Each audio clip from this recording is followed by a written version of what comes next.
όλοι λοιπόν μέχρι εδώ ότι ο νόμος της έλξης για να λειτουργήσει σωστά πρέπει να έχω σωστό τρόπο σκέψης και σωστό τρόπο εσωτερικής συμπεριφοράς.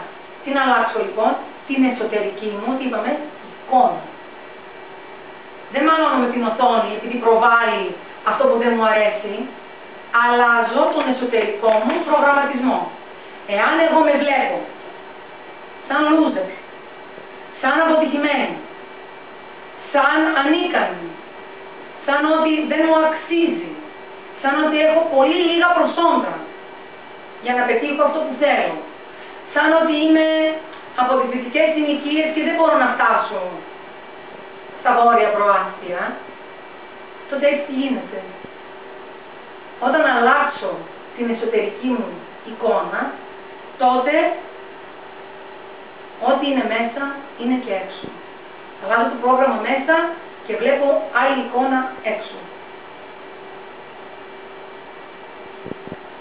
Πηγαίνω παραδείγματος χάρη σε έναν πελάτη. Είμαι πολιτής. Και η πρώτη του προσφέρω κάτι που είναι μια ευκαιρία. Γιατί εγώ το βλέπω ευκαιρία. Και είναι ευκαιρία.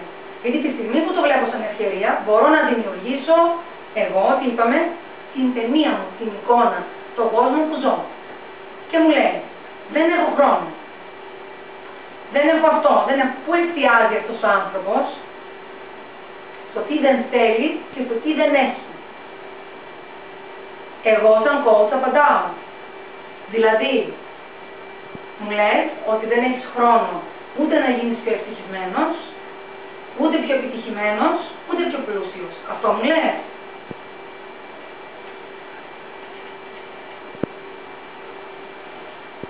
Δεν έχεις χρόνο να γίνεις ούτε πιο επιτυχημένος, ούτε πιο ευτυχισμένος, ούτε πιο πλούσιος.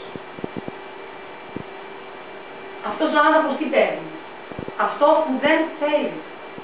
Λέει, δεν έχω χρόνο